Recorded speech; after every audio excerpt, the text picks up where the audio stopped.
Dear friends, masters, and co creators, this is Dr. Kavitha Kukunoor. Welcome you all to Ka Miraculous Minds platform, Words of Wisdom, book reading, and meditation, group meditation. Before we start, we always thank Universe for giving us this great opportunity by meditating on the most supreme Lord, the Creator, with Gayatri Mantra. ओम भूर्भुवः स्वः तत्सवितुर्वरेण्यं भर्गो देवस्य धीमहि धियो यो no प्रचोदयात्. Om Sri Matre Namaha. Taking Lord Hanuma blessings and his divine light to give all of us strength. Whatever we share today flows from Sita Ma through Dena Merriam and to all of us. And I am their humble servant.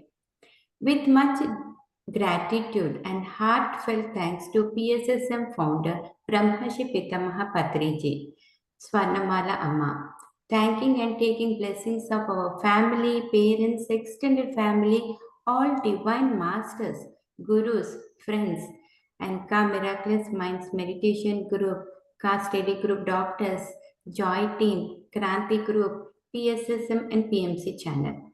So friends, let us do just 5 minutes meditation before we start the session, please. So sit comfortably wherever you are, cross your feet, clasp your hands, and close your eyes. And just observe your natural, easy, calm breath.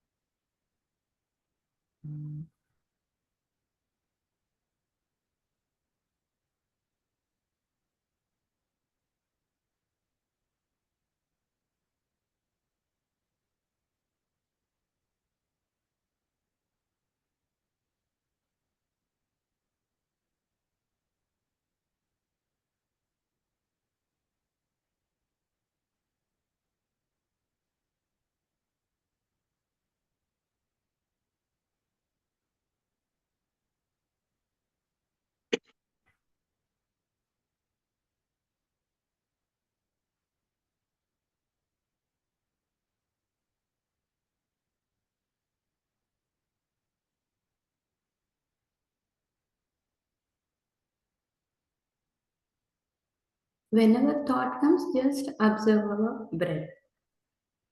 Breath is our guru.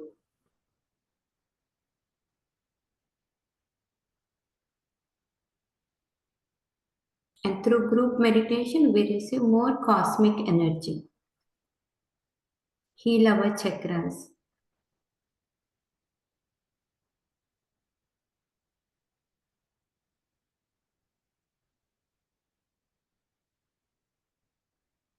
We get peace, health, happiness.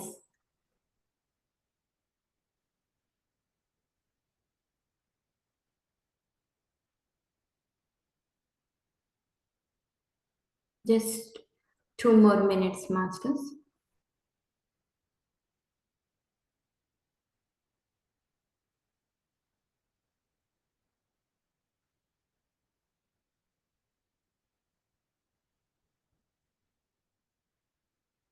And with pyramid meditation, more cosmic energy.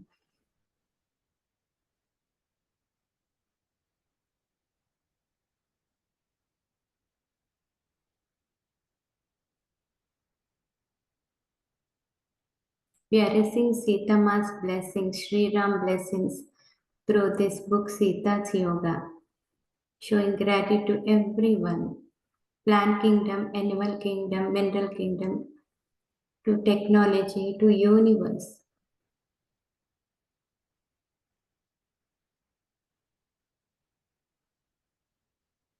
Last 1 minute, master.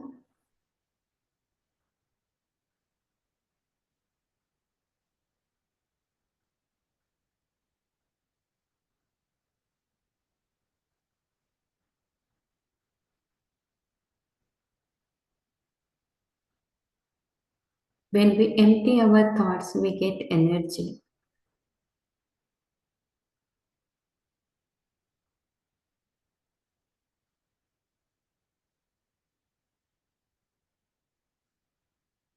Last 10 seconds.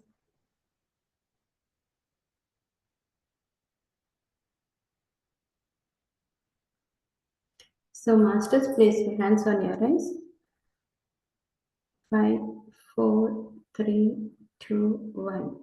And open your eyes with beautiful smile. Thank you. I know it is very short, but if we have time, we can do at the end also. But since today's topic is little big, so we will cover it within 1 hour, 30 minutes. Today, June 25th, 2026. As part of Swadhyaya, I feel truly blessed to read from the book Sita's Yoga on the topic, the yoga of crossing over. Along with me, we have pyramid masters, senior pyramid masters, Swayam from Cleveland, Ohio, Resmi Nair from North Carolina, Sunitha Shivakumar from Kansas City, and myself from Detroit. Author Dena Merriam, who was born and brought up in the USA. Through her spiritual depth and innate abilities, she has profound experiences connected to Treta Yuga, Sri Ram and Sita Ma. And her earlier work, Untold Story of Sita, has brought deep transformation in many lives, inspiring greater people and many one reverence to Sri Ram and Sita Ma. Dena Merriam began working in the interfaith movement in the late 1990s, and she served as vice chair of Millennium World Peace Summit of Religious and Spiritual Leaders held at the United Nations in New York. Over 40 years, Dena Merriam has been a student of Paramahamsa Yogananda and a practitioner of Kriya Yoga meditation. And Mrs. Mariam received her master's degree from Columbia University. In 2014, she received the Nirvana Peace Prize for her interfaith, and she has written several books.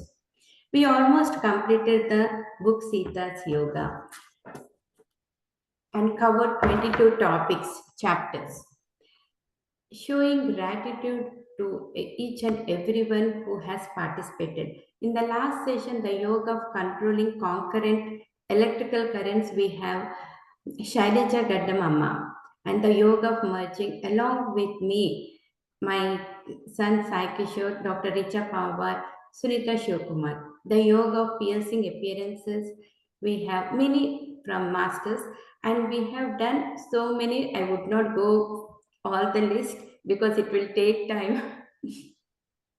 But we are showing gratitude to each and everyone. And Dina ji, we did with the yoga of gratitude.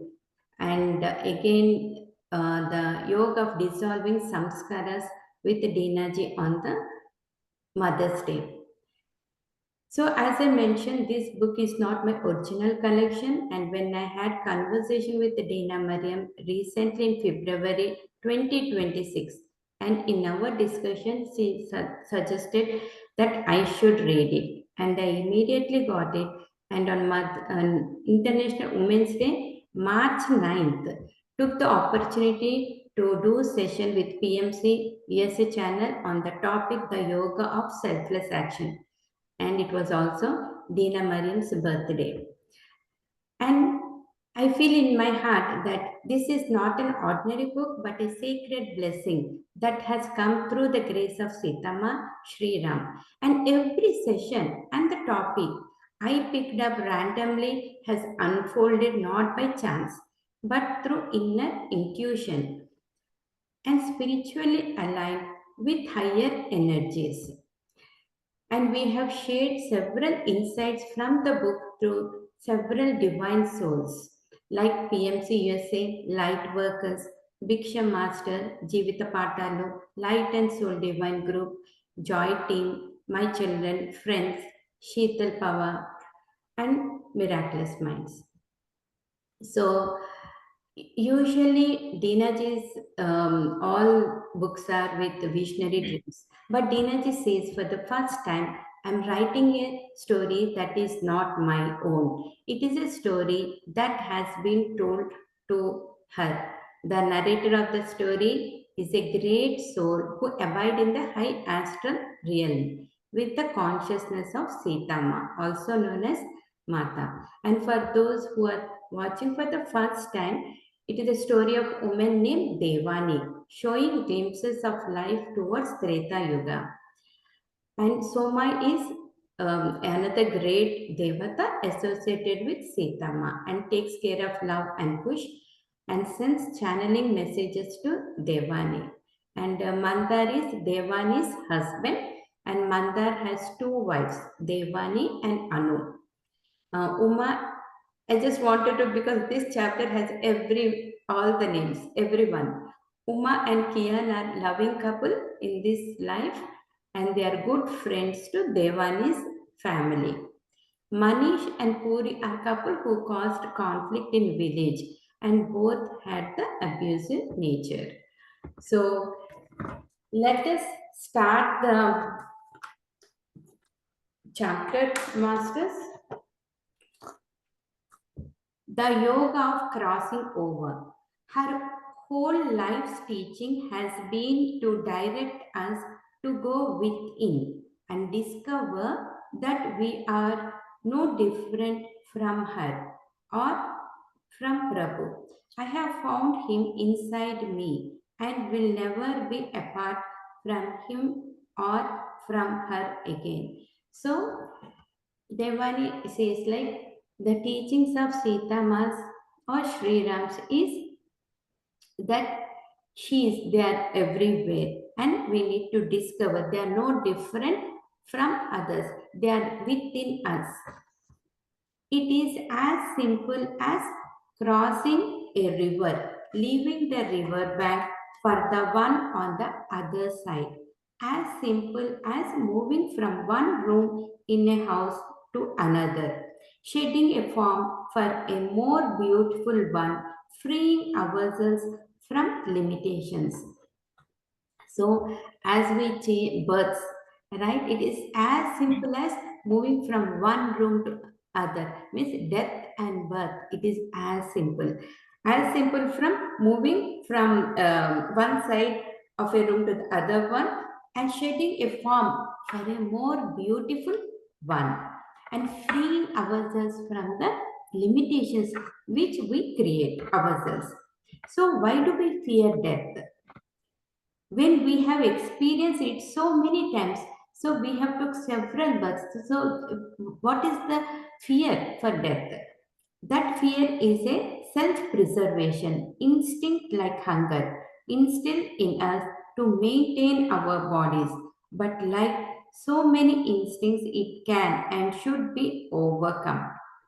So this fear is like a self-preservation instinct like hunger. See, we feel hungry, right? When we see something or and that craving is also there, and it is instilled in our bodies. And not only that, there are many instincts which are there in our body, and we should overcome it. When those whom we love, we will embrace again. Those we have forgotten, we will see again. And we will return to continue our journey. So, this even today's topic with all the masters, Swayam masters, Resmi, Sunitha, Shivakumar, there is some message that through this chapter we are all giving to society, or we have to learn something from this chapter, including myself. So we have come here together. After Uma's departure, I retreated more, hardly ever leaving home except for an occasional visit with Kian, who had also become more solitary. When we met it as when we met, it was as if Uma was with us. Her presence was palpable. But Kian also told me that he was more often now in that other realm. So Uma, Kian, wife and husband, nice friends, meditators with to Devani, and Uma has left her body, and now Kian is there, and he is also mostly in the higher realm. and I could see that he was hardly tending to his physical body. This concerned me because I could not bear to lose him as well. Of our small meditation circle, we were now the only ones left. So they are saying that, see how they are happy, all the moments they did together. Now one has already left, and now she do not want, they want do not want to leave Kian. The eldest son of our family lived with us with his wife and two children. Anu had instructed his wife to look after all my needs, and she brought food to me several times a day. I began putting aside some of that food and sending it to Kian. He appeared one day and protested, saying he had no need any more for physical nourishment. But I chastised him and told him that I was only doing what Uma would have me do. Softening his stance, he agreed to accept a few meals a week, saying that he could provide the rest. So Manda's two wives, right? Anu second wife, and Devan is the first. So Anu wanted to, is she is preparing food and giving to Devani. She is with her eldest son and two children. So and now they, because she wanted to take care of Devani's health also, so Devan is giving food to Kian, saving some of her food. See, when some we do the same thing like with friends. If someone is not there, out of town or whatever, and if they are staying alone, we provide the love, care, food. Hmm? So, and same thing Devani was saying to them that okay. Just have this one. If Uma was there, she would take it. And by the way, there will be a summary at the end of this session by Sunitha Shivakumar. So I will try to minimize explaining, but she will do the awesome job. So a year after Uma departed, I began to feel a tremendous urge to see Soma. I knew that Kian was in no condition to accompany me. Anu still feared the forest and was busy caring for the young grandchildren. So I debated whether to set off alone. For several weeks, I vacillated. On the one hand, I remembered the story of that old woman who had come from very far away to meet Mata. But then I realized that perhaps she had the ability to dematerialize and materialize her physical form, an ability that I did not yet possess. Unable to decide, I went to my old spot in the forest, which was very close to the forest edge, and meditated. I arrived just after dawn and soon was so deep in the meditative state that I did not notice the passing of time. In fact, time did not exist in the place to which I had gone.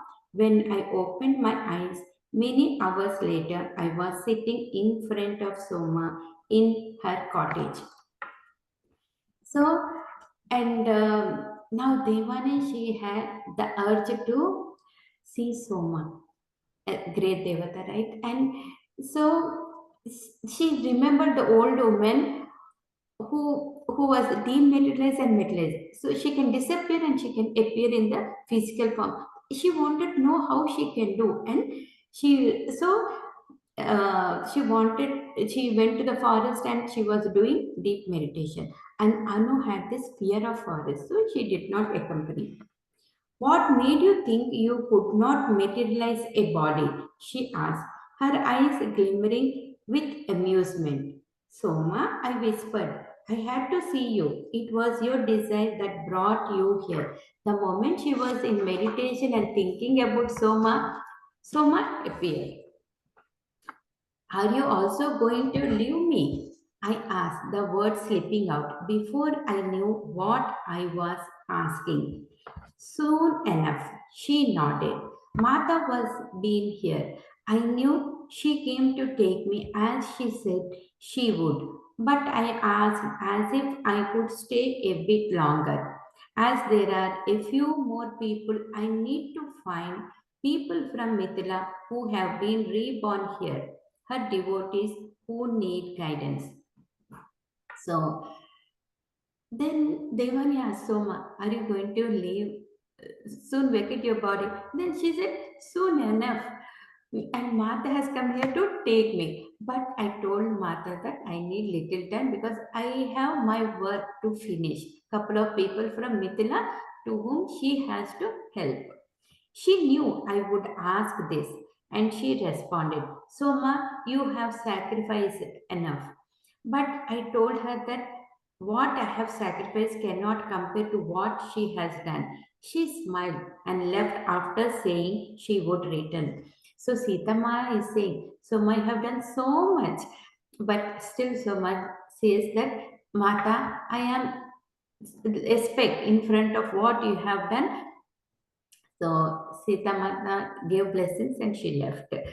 And she said she will come back again. When you leave, I will have no reason to stay, I muttered. It won't be long, Devani, but our work is not quite yet done. There are still some seeds that need to be planted for the future. So Soma was saying that Devani, our work is not done. We still have to plant some seeds. Just like right now, Saroja Amma has come to from Australia to US, and she is everywhere planting that seeds with this meditation, words of wisdom. So that is what we are all doing, and the gurus are doing for this one. So our work is still there. Then I surrendered to whatever is asked of me. I replied quietly as I cast my eyes down. Soma did not speak for a few moments. Then she continued. Not long ago, Prabhuram came for a short visit. He said it was his last visit to the spot where Mata left her body. So Prabhuram has visited their village and it was his last visit, he said. See, this shows that we come and go, and whatever we have to do in this lifetime, we have to finish our role, our responsibilities for what we have come here. What does that mean? I asked, unable to accept that he too would soon leave the earth plane. It means that he will soon follow. What will the world be like without him? I could not imagine a world without Ram. The world will never be without him. Devani, you know that. What? So Devan is asking, what if Sri Ram leaves his body? Then who will take care of the world? How the world will be? Mm, then Soma said, like, no, he's always there. Whether he is in physical form or not, it does not matter. A new generation will follow, and it is this new generation who must find again the reality of Ram, the reality of Mata. You and I are here to transmit this knowledge to them. Soma says, he's always there, and it is like a new generation will come and who will tell the speak about the reality of Ram and reality of Mata, sharing their knowledge. A new generation, I murmured. They will find us and we will find them, said Soma almost inaudibly. So the knowledge will pass on. Soma, I began. You do not have to say it, Devani, she interrupted. I do, I insisted. I grew quiet and then began. For so many years, I wondered why Mata had not sent me a guru, and I once mentioned this to Uma. She smiled at me and replied, but she has sent a guru to you and to me and Kian. When she spoke those words, I looked at her perplexed. Then she asked, who has been the channel for Mata? Who has guided us and provided us with Mata's stories and teachings? Who has led us every step of the way never taking credit, always directing our hearts to Mata. So, when Soma told Devani that a new generation will come and spread the reality of Sri Ram and Mata, so Soma, when she told all this, when Devani felt happy, and then Devani said, like, Mata never sent me a guru. Then immediately, so it is like through Soma is the guru. It's sent to um, who Uma Kian, and that is what saying. And we are getting all the channels, but it is like, see, when gurus are within us, we may not recognize them. They're so friendly, right? Suddenly I understood and exclaimed, Soma, of course. But Soma is our friend, our very dearest friend, and we speak so casually with her. So Devan did not realize that Mata sent Soma as her guru. She was so friendly, right? Uma replied softly, what else is the guru but the dearest of friends? From that moment on, I knew, but I never expressed to you my love and gratitude. I said, as I bowed my head and folded my hands in pranam. So, the moment she came to know that Soma is her guru, she bowed. She realized, she felt so happy because all this time she was very friendly, did not realize that as guru. Between us, no words are needed, she replied gently, folding her hands over mine. I once thought to express to Mata my love for her, and before I could utter a word, she said, I read your heart, Soma, and that is more powerful than any words can be. Truly, I had been trying to find the words to say to Mata, but I could never find words that express what I felt. We dwell in the wordless realm, and in that realm, words do not arise. See, sometimes we wanted to express our love, affection, everything, gratitude to to others, but we may not express because the words are not sufficient. And the same thing, Devani wanted to express her love to Sitama, and she could not. And then Mata realized that she saw her heart, and she said, "It is wordless state." See, just like once we say that I love you, that word itself is sufficient rather than sending a big paragraph, a poem, or anything. Means it is just that as simple as love. It is wordless state. Soma, and I drifted into meditation. And when we emerged, I reflected Soma early on. When I was wondering about Mata's true identity, you said to me that Mata did not come into this world to reveal who she is, but rather to reveal who I am. At the same time, I did not understand what you meant, but now I do. Her whole life's teaching has been to direct us to go within and discover that we are no different from her or from Prabhu. I have found him inside me and will never be apart from him or from her again. So both Soma and Devani again went into deep meditation.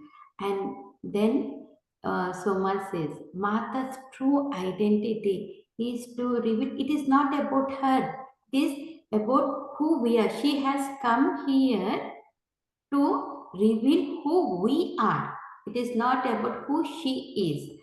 And her whole life teaching is to direct us to go within us and discover we are no different than Sitama or Prabhuram. They are within us, and we will be never apart from him or from her. She smiled and nodding, she replied, That is Mata's only message. Look within if you wish to find me, but you must tear away the sheets that shade the soul, that cover the light, that light never dims. But it is covered by mists of illusions which cause us to dream our separation. Awake from the dream, and you will know that I am in you and you are in me. That is her message, his message. And the only thing is, we are all covered by sheets, our illusions. That way, we cannot see them. We feel that we are separated. And exactly one thing when I was so much wanted to see Dr. Saroja Kullapalli Amma, and I could not make. And within fraction of second, a miraculous change has come up, and where I could see Sita showing her and that happiness, that blissful state, as if I have met. So it is like, even though don't go physically, but you can still get it. Same thing with Sitama and Sriram, they are within us. And here I pause and I would ask, I think Swayam, right? Swayam, would you like to continue, please? Yeah, sure, Kavitha garu. Thank you so much for having me here. Let's continue.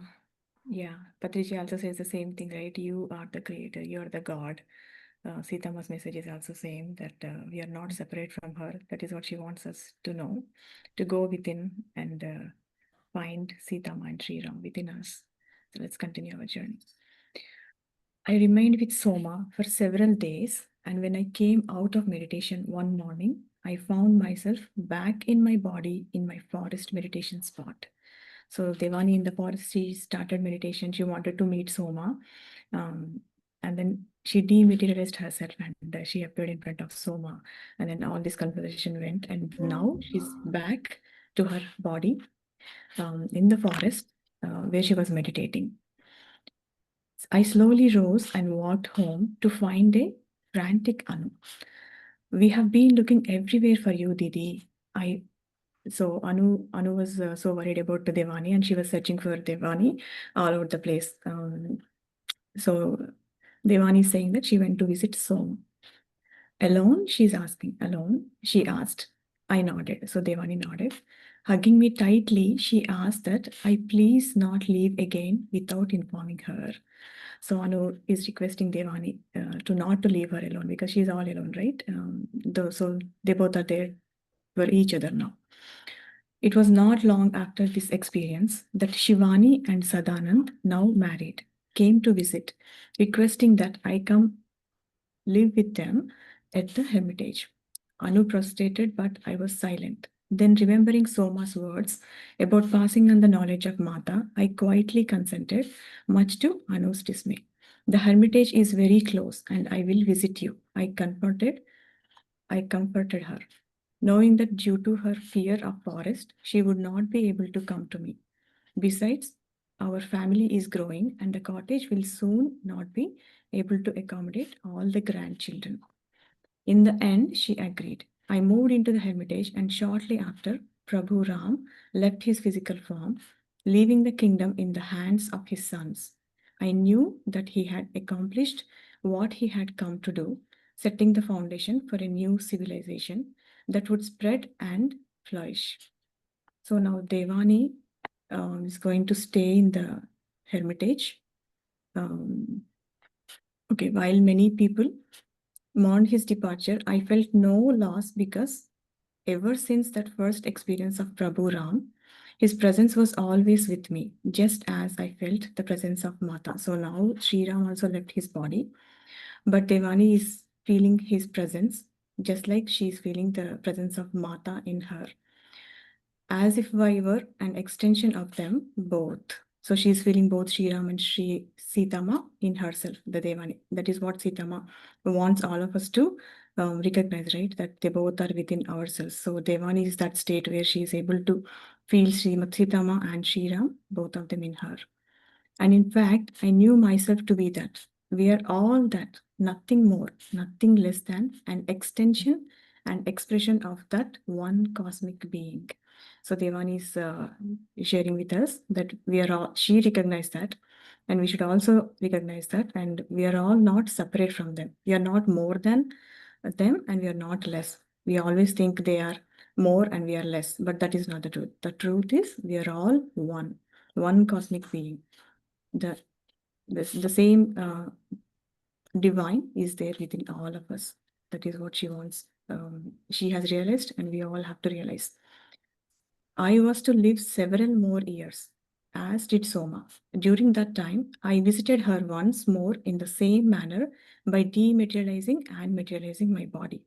Only this time, I did so consciously. So before, in her previous experience, she wants to dematerialize, but unknowingly she went and appeared herself in front of Soma.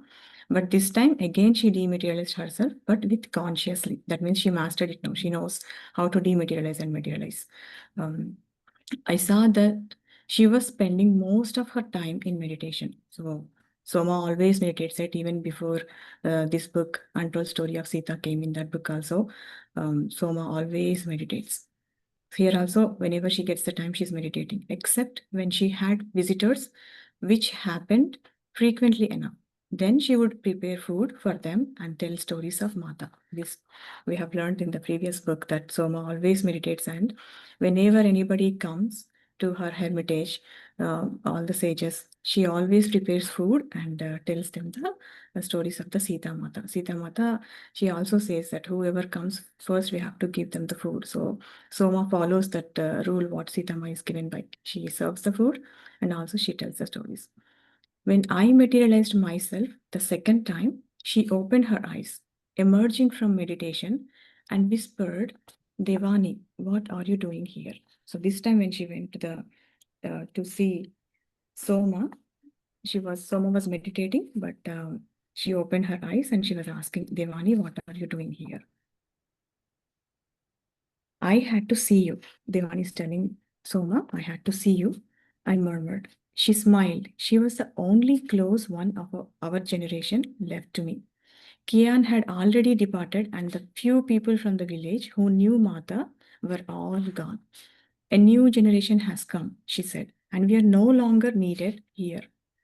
We will be able to do even more when we go to Mata, which will be soon. We sat together in meditation, and then she began to speak to me internally. Now, Soma and Devani, they both sat in the meditation, and what they're saying, they are starting to speak to each other internally. That means telepathically, the messages are communication is happening between Devani and Soma. So we are talking physically here. You are hearing to me with your physical eyes, but in deep meditation, when you go, you can communicate with each other with no words, directly with the thoughts. We can communicate. Even we can connect to the gurus and gods. We can take the messages, right? So they both are communicating internally now. I have told you stories of Janak Baba, but I don't think that I ever spoke to you about Sita's mother, Sunaina Ma.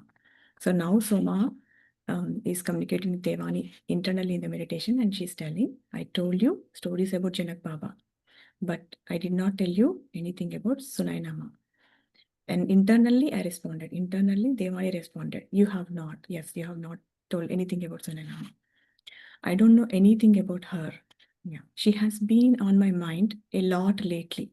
So she is also thinking about her. So that is why Soma wants to share about Sunainama, because Devani is also thinking about Sunainama in her mind. Perhaps it is because I have been seeing her in the realm of light. She has not yet been reborn. That means now Sunainama has also left this world. She was always to she was always so very kind to me, caring and attentive to everyone in the Janak household.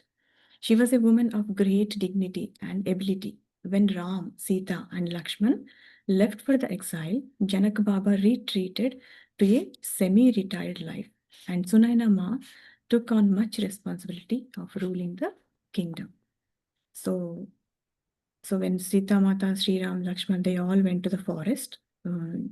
Janak Baba, he loves meditation a lot, right? So she took the semi-retirement, and then who is going to take care of the kingdom now? She took Sunayana Mata, she took all the responsibility of ruling the kingdom, it seems. Over the years, she had learned a great deal from him and was able to do so. So she learned how to rule the kingdom from Janak Baba, and she started ruling it. Initially, she hoped that Sita would stay in Mithila and rule the kingdom. When her father became less active, she knew it was his desire to spend more time in meditation, to be relieved of the responsibility of governing, and Sunayana Ma enabled him to do this. So look at the beautiful understanding between wife and husband, my dear friends. Usually the kings will rule the kingdom, but here Sunayana Ma, she knows that he loves meditation a lot, even in Untold Stories of Sita. But if we see, he always, whenever he gets time, he goes to ashrams, he meets sages, and he meditates with them a lot. So this is what he loves, meditating and spiritually evolving himself. So Sunayana also is letting him do what he loves. So the pure love is there between them. So she took the responsibility of ruling the kingdom, and then she let Janak Baba do whatever he loves.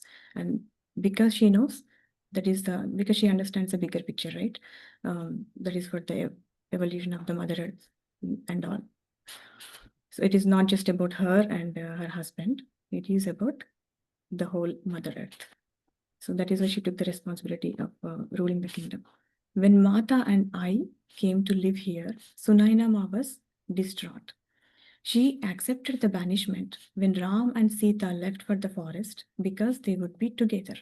And she even accepted when Sita was taken to Lanka because she knew there was a hidden plan and that Ram would put an end to Ravana. But after all Sita had been through, she could not accept her leaving the palace to live apart from Ram, especially since she was about to give birth. So Sunaina Ma, as a mother, now the motherly love is coming. So Sunaina Ma accepted that, accepted the banishment, going to the forest, leaving the palace, Sita Ma going to the forest. She was able to accept that because Sri Ram will be there with her. They both are together. So she was able to accept that. And then again, when she went alone to Lanka, that time also Sunanama accepted that because she knows the hidden plan. But now she's not able to accept that Sita was staying alone in the forest, especially when the time when she has to give the birth. So she's feeling sad for her daughter. That is also out of love, right? After the boys were born, she came here and pleaded with Mata to return with her to Mithila, where she would have a comfortable life. So now, Sunaina Ma went to the forest and she was asking because she's thinking Sita Ma is suffering, raising the kids alone in the forest. It is very hard to stay alone, and separation from Sri Ram. Her daughter is staying alone in the forest, raising two sons. So she was asking to come to Sita Mata. She's requesting Sita Mata to come and stay with her in Mithila. She wants her daughter to have a comfortable life. That is why she's asking that. She saw how we were living, washing clothing, searching for searching for food, cooking and cleaning, and she was distraught that her daughter, the Rajkumari of the Videha kingdom, would live this way, working non-stop. When Sita gently refused to return home with her, Sunaina Ma offered in a rather insistent tone to send servants to help us. Mata sighed and replied to her, Ma, I did not choose that life. I choose to live like this and would have it no other way. Whenever Mata spoke, she selected her words carefully, and when she said, I choose to live like this, I was deeply affected. Because in truth, it could have been otherwise. She could have had anything, even the grandest palace, but she chose this. So Sunenama was not happy that she is not coming back to the kingdom. Then she thought at least she will send the servants, but Sitama does not want that because she is explaining to her mom that I have chosen this life, and here Soma knows that if Sitama wants, she can have the palace, she can have anything, but she has chosen this life. Even it deeply touched Soma when Sitama was using those words. So here, see, Sonainama is not understanding. Out of her love towards to her daughter, she is requesting her to come to the palace, and she at least she's asking her to that she will send the servants to help her. But Sitama is not accepting anything. Sunainama was still not satisfied. So Mata helped her change into simple clothing and took her to a few of surrounding villages. So she was trying to explain, Sitama is trying to explain that she has chosen that life, but Sunainama is not satisfied. She is not understanding that. So Sitama wants her to give more clarification, more understanding. I think that's why she's taking her to the villages. She changed her clothes and she took her to the villagers. It seems surrounding villages they went. There, she pointed out some of the citizens of Mithila who had been reborn in those villages. There was one family in particular with a son who had recently married. In his previous birth, this young man had been a staunch and supporter of Janak Baba. Whatever was needed for the kingdom, this man supplied, arranging for food from nearby kingdoms when we suffered drought, helping Janak Baba to create plows for the farmers and other such things. He was a tremendous support, a highly regarded and capable man, and deeply loved by the Janak family. Sunainama recognized him, and then she understood why Sita was here and not in the palace. Now, when they went to the village, they have seen one person who was born in the Mithila and who helped Janak Baba a lot. He was reborn here. Now Sunayama is understanding why Sitama is here. Sitama has to take care of all the people. She has to support them. She has to guide them. That is why she has chosen this life and she's staying there. And now Sunayama is understanding that. The people who loved her in Mithila were being reborn near her, where she could serve them and they could serve her. She was continuing what her father had initiated, a mutual exchange of love with the villagers. Now, Sunanama understood that those people who served in the kingdom, they are reborn here and they need Sitama's help. And there is mutual exchange of love between villagers and Sitama. So everywhere it is only love. Only the love is the truth, right, my dear friends? Even Sunanama taking over the kingdom is her love towards her husband. And here she is worried about Sitama because her motherly love. And Sitama is thinking about the villagers. That is the love between Sitama and the villagers. So everywhere only love is there. But Sunainama, with her mind, she was not able to understand it. When she went deep inside, um, then she was able to understand the whole situation.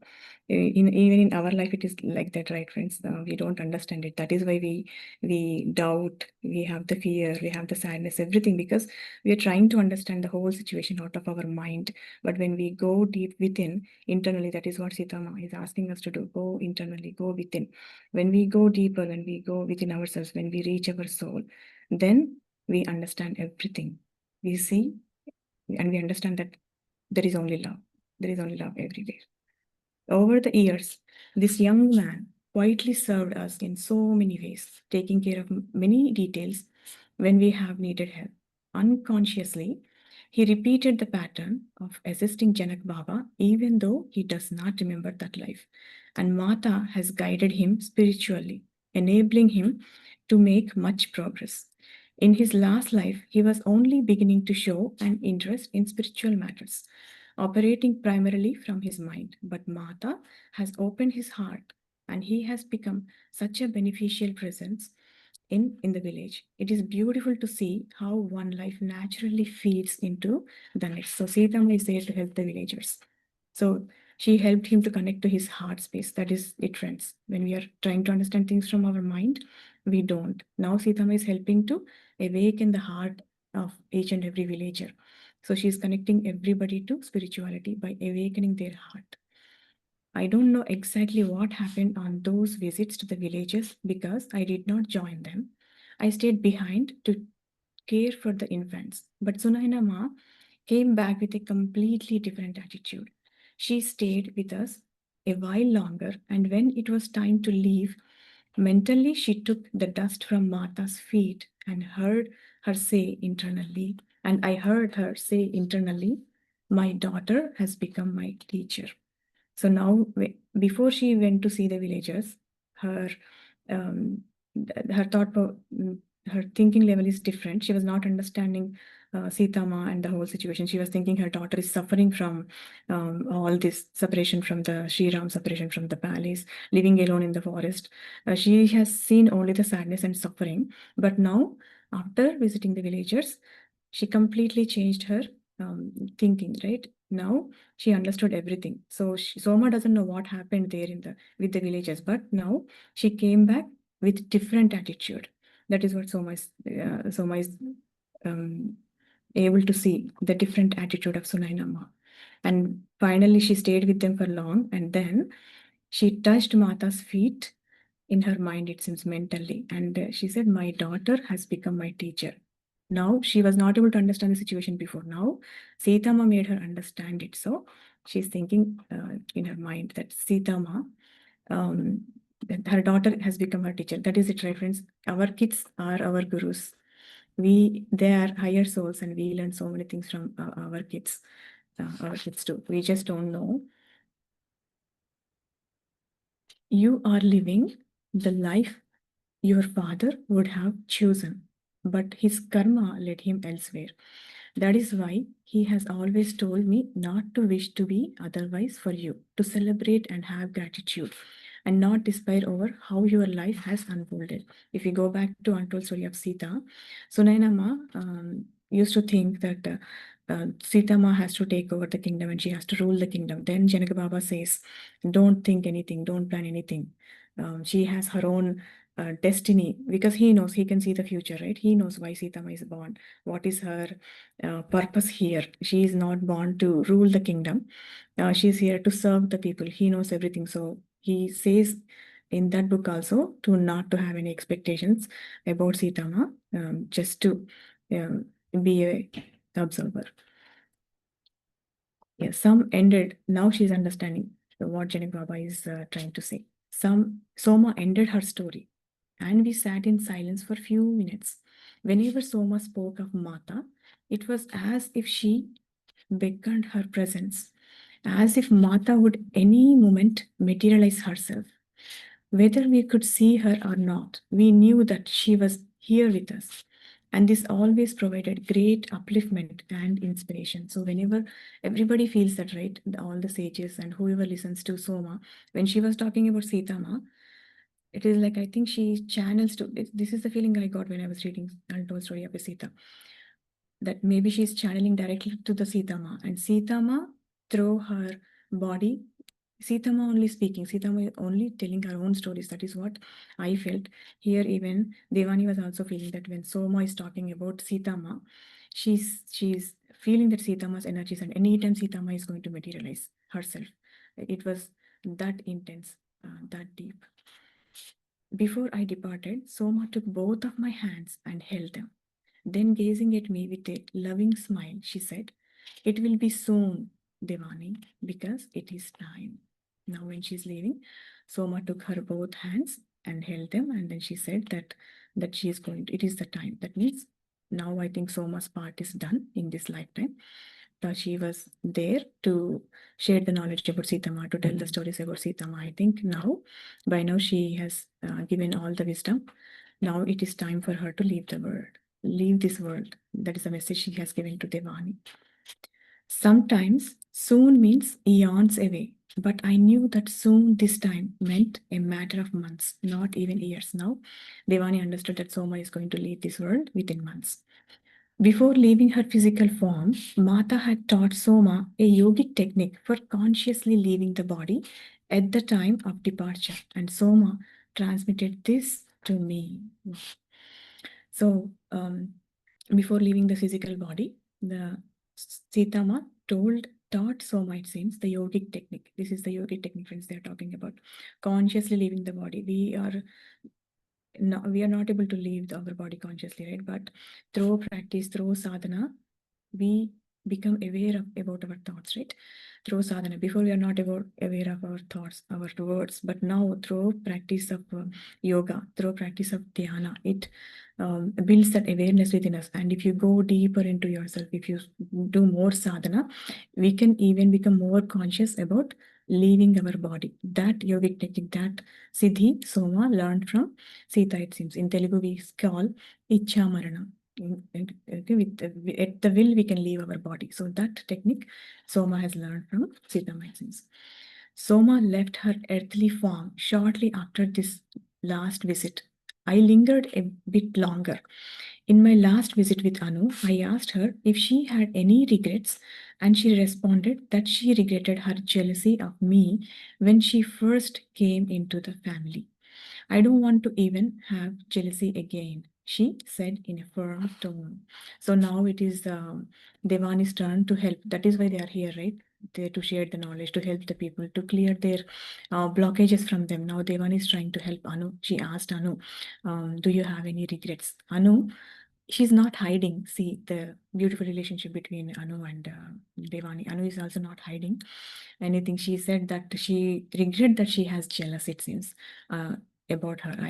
She had that jealous, and she doesn't want to have that jealous again. See who is suffering, right? If we have jealous with others, it is only us. If we hold on to jealous or fear or doubts, anything, we only suffer. So she doesn't want the jealous again. So it is very common. Everybody, every living being, we all have these Arishad Vargas in us, the desires, the jealousy, anything. We all have that, but we think we don't see. The reality is we don't see them in us, ourselves. We see them in others. Oh, this person is having jealous. But in reality, all of us have that.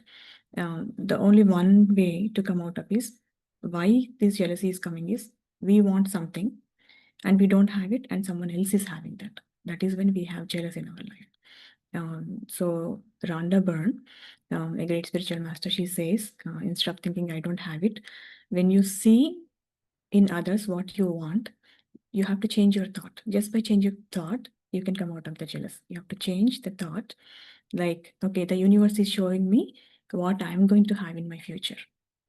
That is how we have to change the thought from negative to positive to come out of it, come out of the jealous. Okay, universe is showing me that I'm going to have this kind of love. I'm going to have a child like this. I'm going to have the job like them. Like, whatever we see in others, whatever we want, we don't have it. Universe is showing us that you are also going to get it, whatever you want. So we have to just change the thought to come out of that. So I looked at her intently and saw that those emotions were gone. So I replied, and you won't. So now Devani knows that Anu doesn't have any jealous about her. She's able to see everything, right? Devani also practiced, did more sadhana, and she also evolving. She was able to dematerialize and materialize. That means she has attained some kind of siddhi. She has evolved herself spiritually. So she is able to see her emotions now. Anu said she doesn't want to have that jealous again. And Devani is saying, you won't, because she has purified herself now. She doesn't have all those emotions now. Then I asked if there was anything else she regretted. She even she's trying to remove the blockages from Anu now. She's asking, do you have any other regrets? She was quiet for a few moments, then meekly said, I regret not overcoming my fear of the forest. If I had been able to do that, I would have been able to accompany you to meet the Maharani, the one you know as Mata. How I regret that, Devani. So one more regret she is expressing now, Anu, to Devani, that she regret that she has the fear of the forest. Because she has the fear of the forest, she was not able to meet the Mata. She regrets that. If she doesn't have that fear, she should have met the Mata. So she is regretting that she has that fear. Come, I said, taking her hand, let me show you the forest. I led her to the edge, but she would go no further, as I urged her to step onto the path and follow me just a short way. Fear entered her eyes, and I saw her past, the source of her fear. So now the Devani wants to clear that fear from her, the fear of the forest. So she is holding her hand and asking her to come to the forest. But as she stepped into the forest, she knows that she has that fear. And now Devani is able to find the source of this fear, where that fear is coming from. It is coming from her past, it seems. In her previous birth, as a young girl walking in the forest with her mother, they came across a man lying on the path who had been killed by a fallen branch, which still lay over him. Seeing the dead body frightened her terribly, leaving a deep imprint, and she would not enter the forest again in that life, believing something terrible would happen to her. So this is how we develop the samskaras. We develop the samskaras in our life, my dear friends, by looking at the situations outside. So where this fear is coming from? In her past life, she has seen one person dying in the forest. So she's thinking, if she goes to the forest, she will also get killed by the branch, or anything bad will happen. That samskara she has developed in her mind. It is coming from her past life, that has a deep imprint has developed in her mind. So that is triggering whenever she sees the forest, even in this lifetime, she's going back to that past experience, and the fear is coming. Unknowingly, the fear is coming. She is not able to know that because she doesn't know her past life, but Devani is able to clearly see it, right? That means Devani now is able to dematerialize and materialize herself. She is able to see her past life. That means Devani has the power to access the Akashic records, to the wisdom where the past, present, future, everything exists. So she has the access to Akashic records. Then there was Sachi, who died from a snake bite she received in the forest. No wonder her fear, but she had to overcome it. Gently, I pulled her by the hand, urging, just a few steps. You associate the forest with death, but I associate it with life. So, the same forest, my dear friend, same forest. But here, Devani is associating the forest with life. She's seeing full of life in the forest. But Anu, with her fears, with her past experiences, she's only seeing the forest with the death. Same thing, right? It is our own understanding. The thing is, the same forest exists, but they both are able to see it in a different perspective. I feel such sustenance when I come here. The forest is bursting with life, extraordinary life. I want you to feel it, to know it. What Devani is feeling, that extraordinary life in the forest, that it's so much of life. Forest is filled with so much life, and Devani wants Anu to experience that. I shared with her what I had seen of her previous birth. Such experiences, Anu, leave imprints in our minds, which we carry from lifetime to lifetime. So everything is from lifetime to lifetime. She stored that information in her mind without realizing it, without having the opportunity to analyze and dismiss it. What happened to Sachi only reinforced a fear that was there. You must uproot this fear, for it is baseless. What happened to that man in your previous birth could have happened in a village where there are many trees. It was an unusual accident. And what happened to Sachi also could have happened anywhere. Don't blame the forest. So now she's trying to uproot that fear from Anu. Devani is explaining it. Whatever happened in the forest, it could have happened anywhere. You're just thinking it happened in the forest, so something bad will happen in the forest. It is not that. Whatever has happened in the forest, it might happen anywhere. So do not blame the forest. I want you to learn to love the forest. Again, love game, my dear friends. Here, Anu has separated herself from the forest, but now Devani is connecting her back to the forest. She's teaching her to love the forest. I spoke with great intention, looking straight into her eyes, addressing her soul. Now she's not talking to her mind. Her mind, fear is coming from the mind. Devani is communicating with the soul. She looked straight into her eyes. Through eyes, you can reach the soul, they say, right? So now she's addressing her soul. Soul knows the wisdom. Soul does not have any fear. She's connecting to her soul and trying to release the fear from her. The intensity of my words affected her, and she nodded. Releasing my hand, she hesitantly took a few steps onto the path, walked a short distance, stopped and reflected for a few moments, and then hastily withdrew. I sighed but realized that she had taken the first steps toward overcoming her fear. Now it worked. Devani was able to release the fear from Anu. Anu is slowly trying to, go into the forest.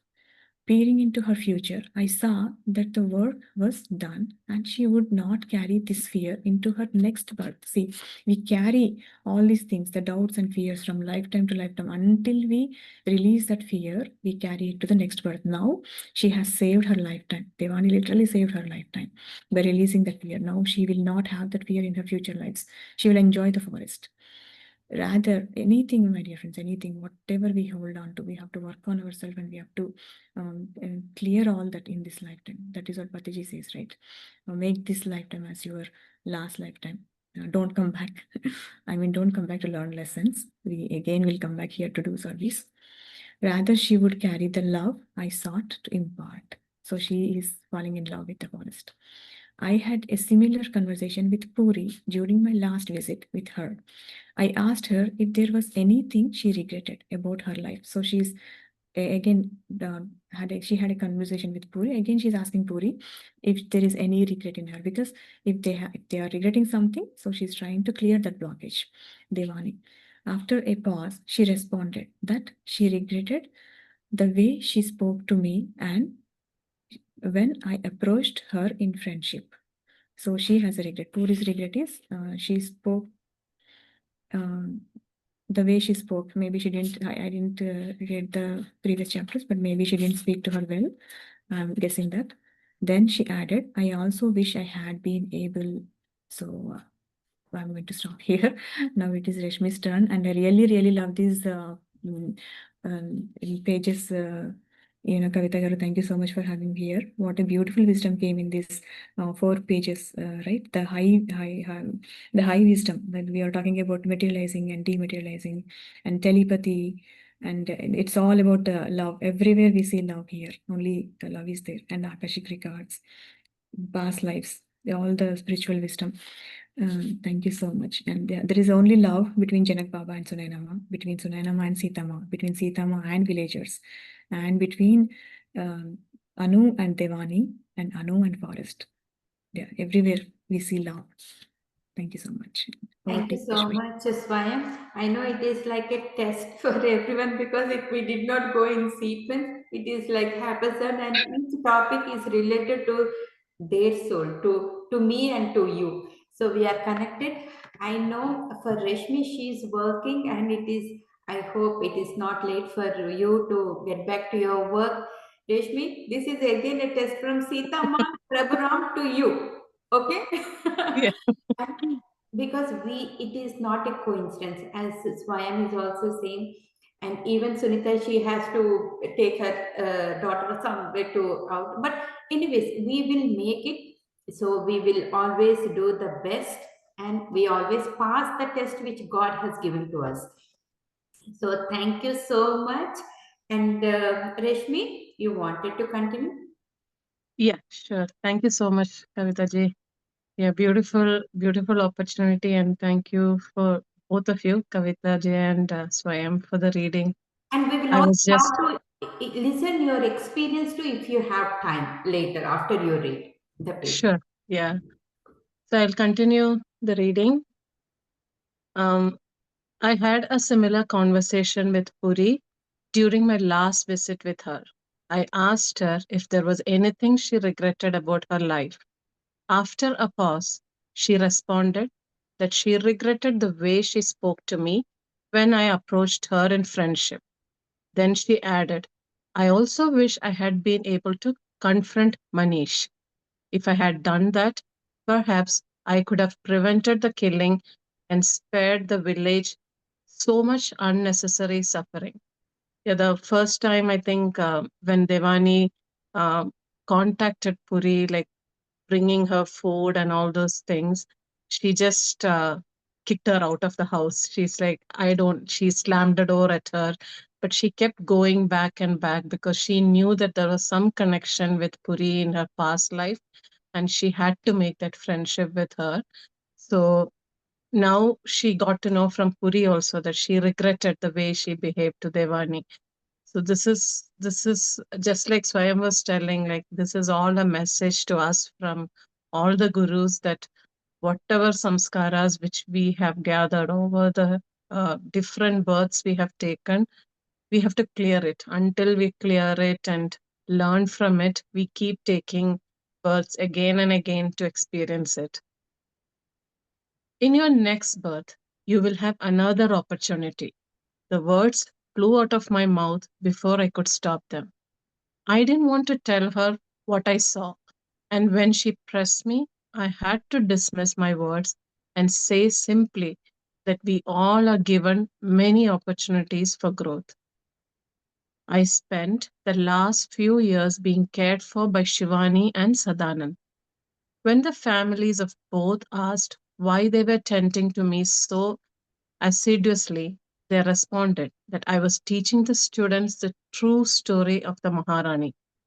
The next generation, Soma had said, must find the ever present reality of Prabhuram and Mata Sita. And for those who asked, there would be guidance. It seemed that I was placed in a position to give such guidance because many young people came, ironically treating me as I treated Soma, as a conduit to Mata. I had to laugh to myself to think I had become this to others when I knew myself to be merely a humble speck of their reality. But I also had to remind myself that each speck carries the imprint of the whole. If those who came could not yet find Prabhuram and Mata Sita within themselves, perhaps they would find them in me, and that was fine. So for Devani, Soma was her path, her conduit to Mata. All her messages from Mata was reaching Devani through Soma, and now with the next generation, which she is taking care, Devani is being that path to Mata. So the next generation is learning about Mata's stories and her experiences from Devani. And that is what happens to all of us. Like we all carry that oneness in us. Like the God is, we are all creations of God, and we are all having that godly qualities in us, but we deviate from that path, and all these messages just bring us back to that oneness again. Shivani and Sadanand had two sons and a daughter, and the daughter from an early age was particularly attached to me, calling me Mata Mahi, maternal grandmother, seeking me out whenever she could. As I reached my last days, Shivani's young daughter came to me with a question, and as she stood before me, I saw her eyes open wide and her mouth drop open. What is it? I asked her. I see Prabhuram standing behind you, she exclaimed in her small voice. A slight smile crept across my face. I was seeing him everywhere these days and was not surprised. Then I asked, you have a question for me? What is it? She replied, he has already answered it. I was going to ask if it was possible to see him now that he has passed away. So now Devani is living with Shivani and Sadanand, and that daughter, younger daughter, was coming to her to ask something, but before even she asked, she got that answer. She wanted to know whether we can see people who have passed away or moved over. And the answer was given by Prabhuram itself because she saw Prabhuram standing next to Shivani. There is no passing away, my child. There is only a moving from one room to another and then a return. But for the great ones, they're everywhere all at once. It only takes an open eye to see them, and your eye has now been opened. So even Patriji says, like, death is like changing clothes. You just remove this cloth and wear another cloth. So the same way Devani is explaining, depth is um, nothing other than like you're moving from this room, you're sitting in a living room, you're going to the bedroom. That is all the depth is. The life just goes on. You're just moving the location or the your position is being moved. And for the great masters, great gurus, They're always present around us. Their energies are always around us. It is we who have to open our eyes, we who have to feel their presence. And just like Swayam was telling, we have to be in that unconditional love frequency to feel the presence of those masters around us. And she's telling that girl, her eyes are open now. She can see whatever she wants to see. She will be able to see now because her eyes have been opened. Then will you return, Matamahi? She asked as she came closer to snuggle against me. I paused before answering. There was nothing unfulfilled, nothing left undone or unresolved that would draw me back to earth. But I had taken responsibility for many who had come, including Anu and Puri, who were only beginning their spiritual awakening. Soma had told me that once I accept them, I would most likely choose to return. I smiled when she told me that because I knew I had already made the commitment. I would return to fulfill the work for Mata and Prabhuram. How could I not? But I would not return for a long time because I had to come to know that one can accomplish as much or more from from that other realm. So we have this patterns in us, the samskaras in us, and we have to keep clearing. Each birth we are learning or we are coming across situations to learn it. So now Devani knows that Anu and Puri have already spoken out their fears or whatever they regretted in their life, and she knows that they are going to come back to uh, learn from it. So now Devani knows she's going to come back to help them um, learn that or overcome that samskara, and she knew that she will come back, but it might take a longer time because she's trying to see if these things can be resolved from that other dimensions where she is, whether she can help them from there. Towards the end of my days on earth, Sadanand came to see me, and we had a long discussion, something we have not done in many years, as he had so many responsibilities now. We had journeyed a long way together. At one point in the conversation, I looked at him and remarked, in you, I see such contentment, a contentment that normally comes with old age, but you are still young, or at least not old. He laughed, and when I asked him why, he explained. The first few years with Guruji were difficult. I encountered restlessness that was not normal for me, and nothing seemed to satisfy me. Inwardly, I experienced much discontent. Yet, he held me up to the others as the model of contentment. This baffled me. At times, he would give me hard chores and difficult meditation practices, and I would be unhappy. At other times, he would make life easy for me, telling me I didn't have to work at all, and I would still be unhappy. You know me, Devani. This was not the way I was before I came to him, and I didn't understand what went wrong. I began to doubt that I had come to the right place, but then I remembered that Mata herself had sent me to him. If it had not been for that, I would have left. One day I had it out with him. Guruji had been speaking to the students of living in a state of contentment and pointed to me saying that no matter what comes, I remain even minded, content with whatever life brings me. For some reason, this was too much for me, and after the talk, I went to him and aired my feelings. Can you imagine arguing with the Guru? This is exactly what I did. I am not content at all with my life here, I said to him in distress. I am haunted by restlessness and can't find peace here at all.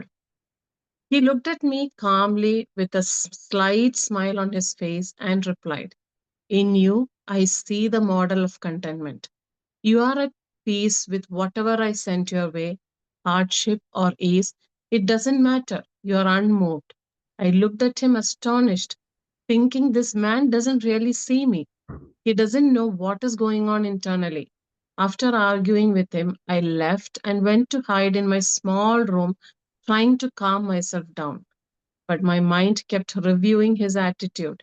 No matter what I said, no matter how harsh and disrespectful my words were, he was undisturbed. No matter how much I argued and objected, no matter that I thought him unqualified to be my teacher, he remained even minded, unperturbed by anything. In truth, he was the model of uncontentment. I spent a few days in seclusion ruminating over this, and then I went and asked him, Guruji, does being in a state of contentment meant that you don't strive, that you accept whatever comes? Guruji replied, of course, one must always strive to do better, but strive from a place of contentment, knowing that whatever comes is for your own growth, to both strive and accept, to be happy internally, immune to changing external condition. That is the way. So when Devani, this whole conversation is happening between Devani and Sadanand, and Devani is saying that Sadanand is so content and he has the maturity of an older person, though he is very young. So he's telling his experience with Guruji. The Guruji was giving him different tasks, very hard meditation practices or chores, and he was not happy. But then when he gives him lighter chores, even then he's not happy. So he was having that internal war against himself. Like, why is he being this? Whatever is happening around him, it is not making him happy. But the Guruji is showing him as an example to others, saying that he is a model of contentment. So that again stirred inside him, right? And he is like, no, that is not the truth. Why is my Guruji not seeing my struggle? And he even doubted whether he's the right guru for him because the guru is not able to see him. So again, he uh, secluded himself and he kept rethinking all his experiences and finally gathered up the courage to go speak to Guruji. And he asked, like, whether contentment means like you accept whatever comes, like you don't judge it, you don't add any filters to it. You just see what is coming to you, accept it, and go through that experience. To strive and yet accept, isn't that a contradiction? I asked. He smiled and replied, the mind knows contradiction, the heart knows none.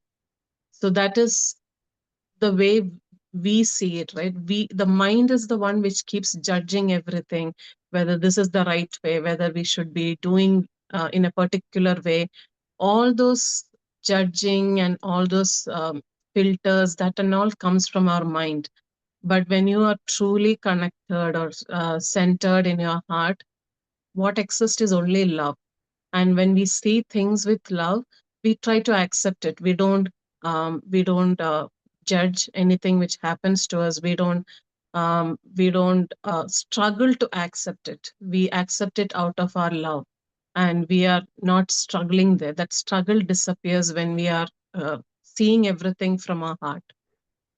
That night in meditation, Mata came to me in a dream, and I heard the words, your guru sees who you are becoming. He sees the you that is emerging. That is why he holds you up as a model of contentment, at peace with whatever comes, undisturbed internally. The one he sees is your true self. So Mata herself appeared in Satanand's dream and she clarified the doubt for Satanand, whatever he was having in his mind. So he's telling your guru is seeing what you're going to become. He's not judging you, but by what he's seeing you right now, he can see you what is your path, what the journey, where it is taking you. The guru can clearly envision it.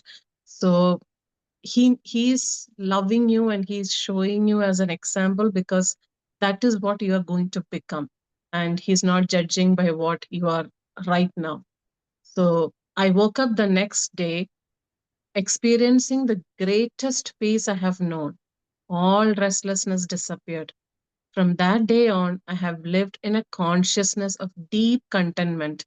I call it Mata's yoga of contentment, to strive and let go, to see all that comes and an opportunity for awakening. Devani, the contentment of which you speak, Mata has blessed me to live in that consciousness. So it's such a beautiful learning for Sadanand. He's telling that um, he's living that he got the clarity from Mata, and now he's living that life of contentment, and he calls it the yoga of contentment, to strive and accept everything and let go of whatever is not there, whatever he doesn't need. And he has that, he's living in that consciousness. So he's telling that this opportunity comes for all of us, but it is our true wisdom which helps us to accept it or take that opportunity and keep going.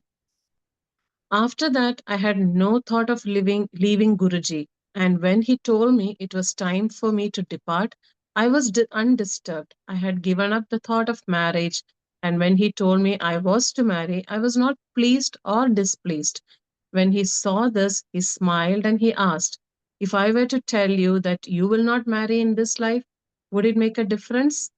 I shook my head and replied spontaneously, without thinking, "To marry or not is the same to me, Guruji. To remain with you or to depart, it makes no difference." He laughed joyfully and replied, "My discontent Chela has truly found contentment, and now it is the time for you to go and fulfill your dharma." So it's such a revelation for Sadanand. He has reached that stage where if he has to marry or not, don't marry, it doesn't make any difference to him. And if he has to leave the Guruji or live with him, that live with Guruji, nothing matters. Nothing. There is no difference for him. He is accepting everything with that satisfaction. What is there, he's truly seeing it and living that experience. One night, rather late in the evening, Shivani unexpectedly came to my room. When I asked why she had come at that hour, she said she wanted to meditate with me. It was an unusual request from her, something she has never asked before. But I was glad for this opportunity to be alone with her, as I knew I would soon be departing. "Before we meditate, tell me a story about Mata," she asked as she sat beside me on my sleeping mat. Smiling, I replied, "I think you have heard all the stories." "There must be one that I have not heard," she insisted. I thought for a few moments, scrolling through all the stories I knew of about Mata, and then recalled one I hadn't shared with anyone. "There is one story." I began slowly, then paused, reflecting for a moment on that precious time when Mother led me through the higher spheres. As I began to speak again, I returned in my mind to that day many years earlier. Shortly after I met Uma and Kian, I had an experience in the astral realm where I felt the shadows of fear and anger encroach upon the beautiful world of light, that and I was mystified, believing that realm to be far beyond the reach of this material world in which we live. How could anything that take place here affect that plane? I wondered. I shared with Uma what I experienced, and we spoke about it. I still couldn't quite understand, and to this matter, and this matter preoccupied me. I knew that all creation is deeply interconnected, intertwined, but in that astral world that is familiar to me, there is no greed, no anger, no fear, no hatred. And how could those very human emotions penetrate that realm? So again, now we heard the story from Sadanand, and now it was Shivani's turn to come, and it is like bidding a farewell to Devani. They all know that she is going to leave soon, so they're trying to spend that valuable time with her. So Shivani is asking for a story about Mata, and Devani always shares all the stories she knows about Mata with everyone. So she said, I already told every story. And then she found that there is one story or one incident which she has not shared much. And that is what she's explaining here. So soon after she met Uma and Kian, she had that we all have that fear or anger um, within us. Like it, we feel that it is not there, but when you face a situation, suddenly those those reactions or emotions come up, right? So one of that experience, she was like, she was surprised, like even after all these practices, how it is possible that these things still exist. And that is the question she was having. I think that is where I was supposed to stop, right? You can read another paragraph if you want, Rashmi. Okay. Yeah, then I'll read the next and I'll stop. Yeah, sure. As Shivani was listening attentively as I spoke, I closed my eyes and visualized what I began to describe. A few weeks after my experience at Uma's, I couldn't sleep one night and got up to meditate, but I was restless. Wanting to clear my mind, I decided to go for a walk, so I quietly left the cottage. It was too dark to enter the forest, where I often went to meditate, so I walked down to the river. I knew the river bank would be deserted at that night time hour, and I wanted to be alone, to sit by the river and reflect. Mata often spoke about the river Devis and how one could attune oneself with the Devi of a certain river and gain spiritual insight. This is why the yogis go either to the mountains, the forest, or the river to commune with the devatas in solitary meditation. So Um, I walked down to the river in a village in the hope that Devi who resides there would clarify this matter to me. So even in Untold Story of Sita, we always see Sita Ma going to a river and meditating there, and all her free time, she always used to run to that riverside and spend time there. And Soma used to find her always sitting there in deep meditation. So the same thing uh, sh- Devani is trying to do when she had this question, when she had this query in her mind. She wanted to get that answer, and she knew that answer has to come from herself. So the only way to get it is be in that solitude, be in that meditation, and try to get the answer from within. And that is when she remembered that Sitama always meditated in river sides, and she said that Devis who each river has a Devi, and that Devi would help us to clear our doubts. And that is what she's doing here. So thank you so much, Kavita ji. It was such a blessing to be here and read this. Uh, yeah, over to the next part. Yeah, thank you so much, Rashmi. That's a beautiful message. Very nice. And since we are with the constraint with the time, I will just go little bit fast, and I'll just Okay. take one page, Sunitha. Then I will hand over to you. Okay. And the first light of dawn had not yet broken over the horizon, but by the time I arrived at the river, I could see the sun's fingertips in the distance, indicating that the sun was beginning its climb. Soon the newborn light was making its way over the hills on the far horizon, scattering rays of deep orange, pink, and yellow. I remember that moment as if it was yesterday. To my eyes, the landscape seemed lit by an inner light, like an astral world. I had gone to the river countless times, but I had never seen it so magical, so mysterious, so inviting. That is how beautiful it was. As Rashmi Master was saying that, right? just now read, sitting like any time between mountains or rivers, when you sit and meditate, you can see all the beauty of the nature and the river Devatas. That day the river was quiet, meandering gently, spilling over rocks and winding along its route. It was the dry season and the river was not full, making only a gurgling sound. Colorful rays marked into pale sunlight, illuminating the whole area. And I caught sight of a woman meditating on the ground by the side of the river. It was odd to find another person there at that hour, and I thought to retreat so as not to disturb her. I turned around to leave, and as I did, I heard internally a voice ask, Devani, won't you join me?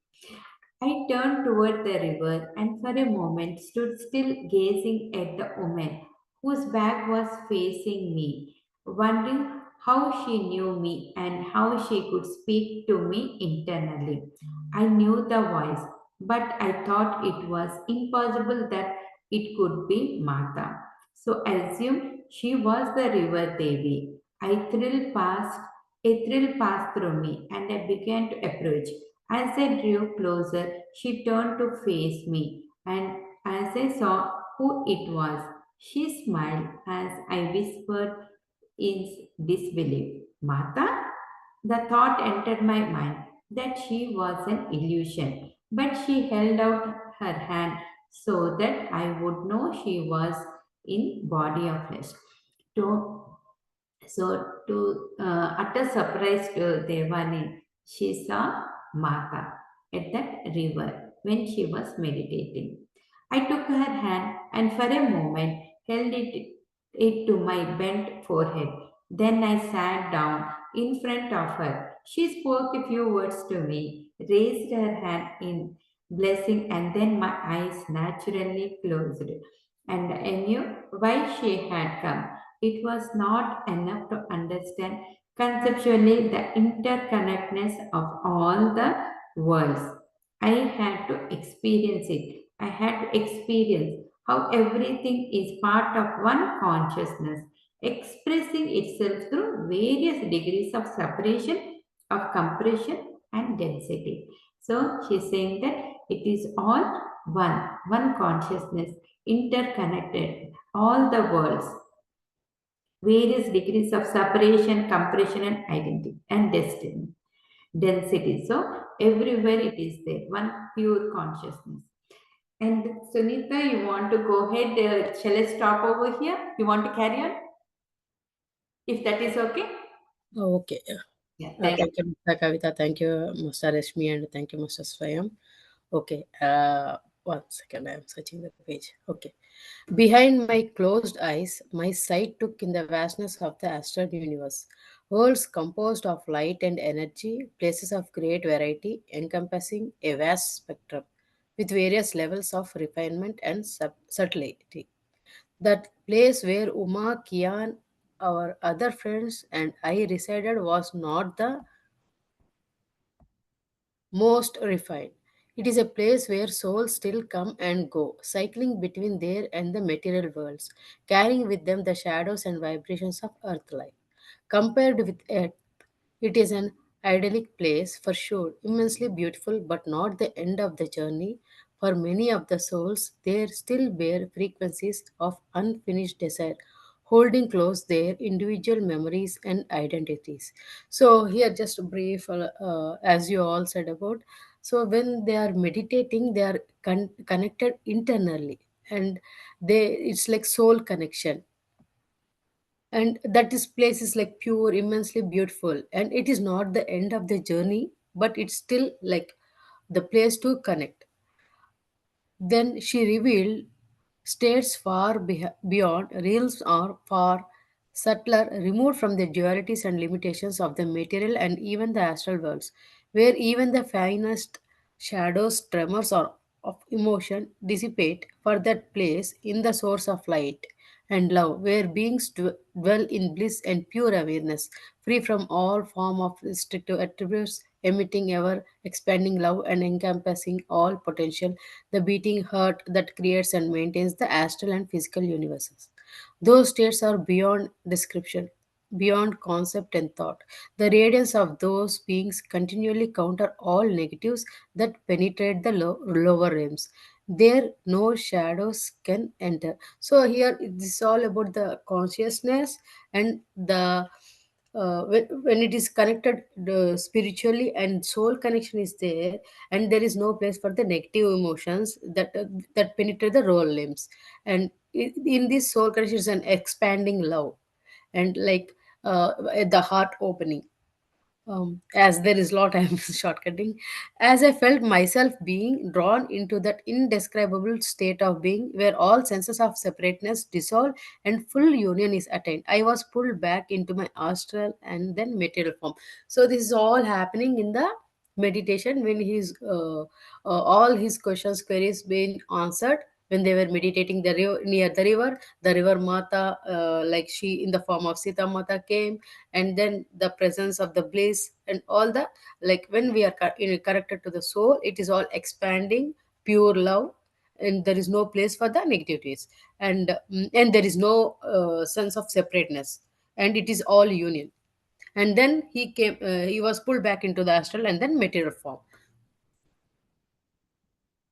What I briefly experienced was not a state in which I could yet abide, but I had a glimpse, and that glimpse changed my understanding of how we evolve through many realms in this vast universe, grand beyond and scope of the imagination. So he is having all the experiences, like how the material world, we are limited to time and space, and in the astral realm there is ever full bliss and expanding love, all positive things like that. Sometimes later, when I opened my eyes, I saw that Mata was gone. Hours had passed.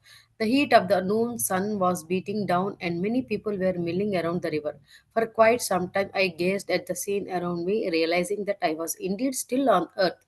The astral glow of the landscape was gone, although I could perceive that astral world hidden behind the sunlight right there, right now, coexisting. I had gone to a place beyond the reach of the mind, but I had returned a place beyond time and space, which are mere constructs of the mind, deceptions to keep us trapped in this transient world.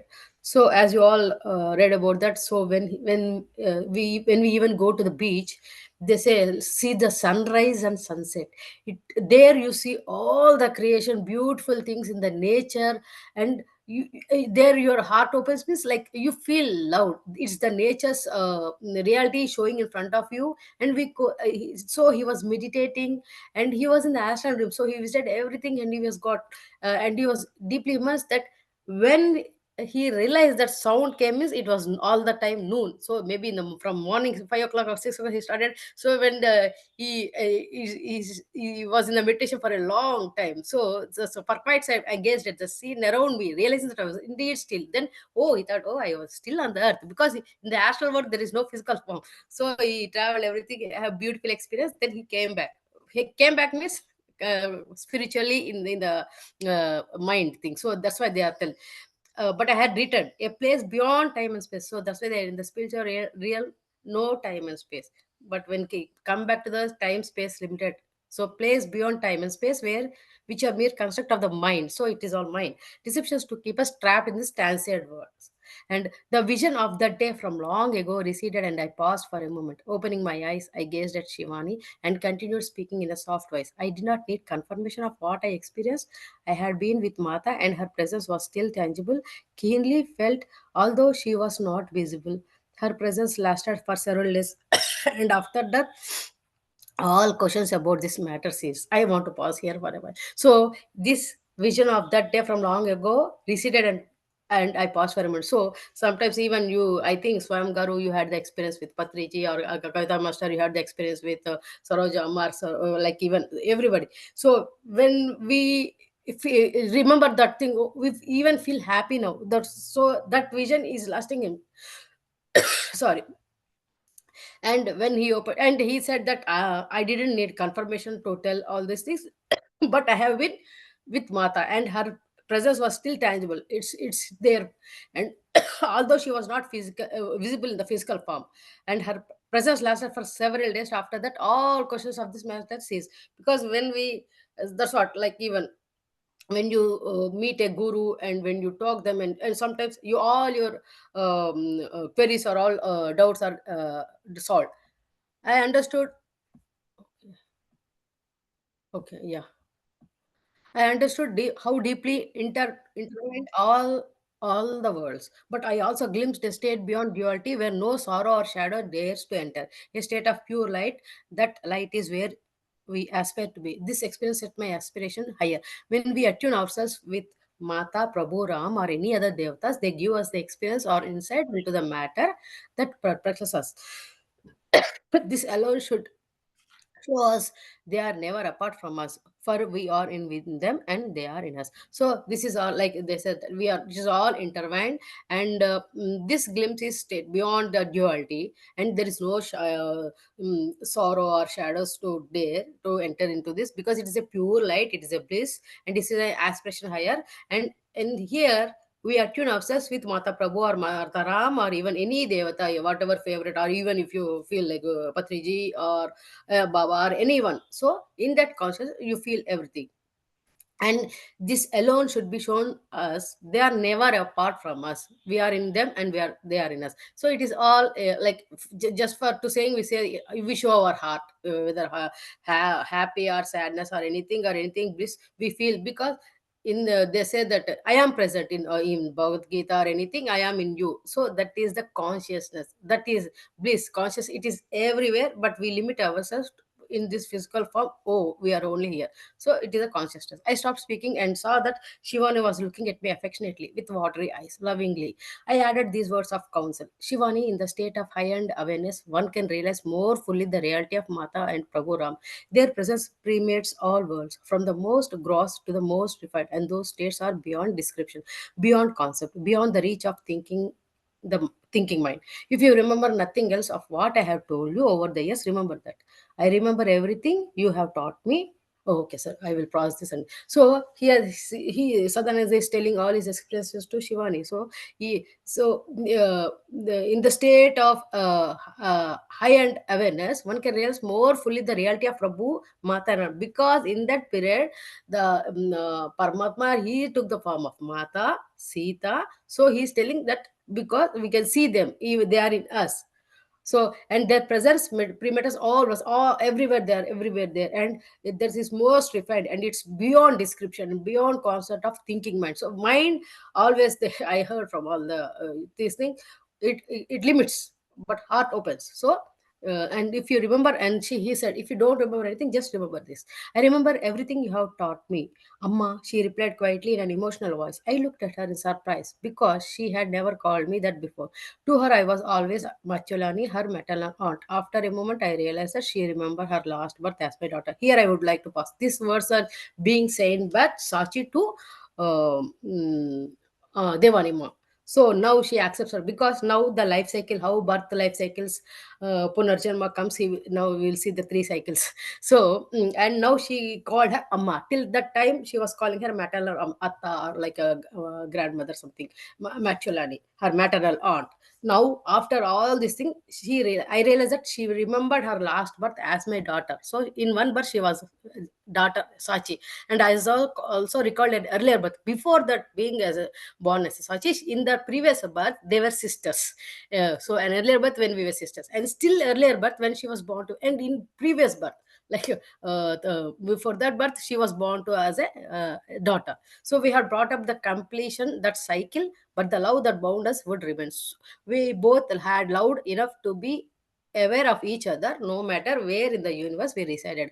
At that moment, my heart was full of love, so much love for her and love for everything, as if I had become love itself. So it just, I would like to say, even one birth she was daughter, because their desires or the previous birth unresolved issues was like she has to do as a daughter, so she came as a doctor. In one birth they were like a sisters, that unresolved issues between the sisters, she was a sister. So based on our previous desires or unresolved issues, we take that, we get that relationship, one time daughter, one time sister, one time mother, like that. She leaned over and hugged me. Okay, at that moment, my heart was full of love, so much love for her and love for everything, as if I had become love itself. So now everything is resolved. No more unresolved issues or no feelings or emotions. No, now everything is filled with love. When there is full of love, you don't have anything desire. So no more. She leaned over and hugged me, resting her head for a moment on my shoulder. She was not one to display affection and had never done so far. I put my arms around her and held her close as she murmured again, Amma, to the now remembered mother who loved her so dearly. Now she is experiencing the pure love with her as a mother and hugged her. So the ways to express our love is hug like that. So she said, and as I released her, I heard her say, let us soar into the presence of Mata together. Those were to be the last words that reached my physical ears. We both closed our eyes, and soon I entered a most peaceful state where the ripples of thought quieted themselves, gradually disappearing beneath the stillness of an unrippled mind. Some time passed, and then I felt a strong surge of energy moving up my spine, pouring out my heart and head, and engulfing me in a flooding ocean of love. The words "I am here" began to sing through every atom of my body, causing the flow of breath to cease. As I followed the technique that Soma had taught me, the words I am here echoed throughout internal space, filling me with joy and a presence, leading me out of the body fully conscious, transferring my awareness to that beautiful place where Uma and Kian and others whom I knew were now abiding. It was a familiar place. I had found myself there many times in earlier years during meditation and in dream when I learned to be in both places at once. While in my physical body, my consciousness had only been partial and sporadically in that astral life. But now I was fully present there and only minimally aware of my surroundings on earth. I would like to pause and tell if I miss anything, Master Kavita, you can correct. So here now, Sachi and Devani, their relationship, everything resolved, the births and the love, they happy, and now they both sat into the meditation and uh, they could yeah, those were the last, and okay, most, and they were in the most peaceful state where the ripples of thought quieted, so there was no thoughts, and the mind is calm and the time passed and the surge of energy now, as they are, as you guys say, I mean, like when you close your eyes or concentrate on your breath, where you will be connected to the consciousness. So here when they sat in the meditation, all their thoughts were gone, so now they are connected through the universe, which they say that the consciousness, the light flows from head to sasrara to through our spinal. So that is why they said, I felt a strong surge of energy moving up my spine, because in the spine we have the Sushumna Nadi, pouring out my heart and head. So the, like all the chakras being be purified, like Mula, the Swaradishta. But here from the, see, they feel the all the bliss in that. I am here, and began to sing that every atom of my body causing. So she's experienced all the consciousness in the every part of her body. And this technique, and as she followed the technique what Soma has taught her. And the words I am here echoed throughout internal space, filling me with joy. So in her consciousness, in that experience, she said that I could feel, it echoed that I am here, and that space is filled with joy and presence, leading me out of the body. So it is not the body, it is a conscious, fully conscious, transferring awareness to the beautiful places where Uma and Ki and others whom I were now abiding. So the all the spiritual connection, the guiding place, they were. And it was familiar place because I found my, because they always used to sit together and do the meditation, and in the astral dreams they have to be together. When I learned it, and they learned the technique of being presence in one place in physical body and conscious, and that is partial, and in the spiritual reality they were there. So both here and there, here with physical form, there in the consciousness realm. Okay, and my conscious had been partially and spoken in that astral realm. Now I was fully present there, only minimal aware of my surroundings. So minimum focus on the earth and there more. That place is a place where I have known for so long. I had gone out into the physical world to fulfill certain responsibilities, but now I have returned to and was again home, knowing it was not the end of the journey, for there was still more awakening to me. So they did the astral travel, all those things, but now he has to come back to the earth because he had some pending works like two. So there is still more awakening to come. Those who find themselves in the dream can perceive events in this world as they actively seek to influence and guide the upward movement of evolution. It was to be many centuries before I was to leave that realm again for another excursion into the dream world of three dimensionality. I would come for those who sought the guidance of the one they knew as Devani, and as I had promised, for a promise given must become a promise fulfilled. So here they said that they come to the earth on the purpose of there some targets or some service they have to do, or some awakening to the people they have to do. They come.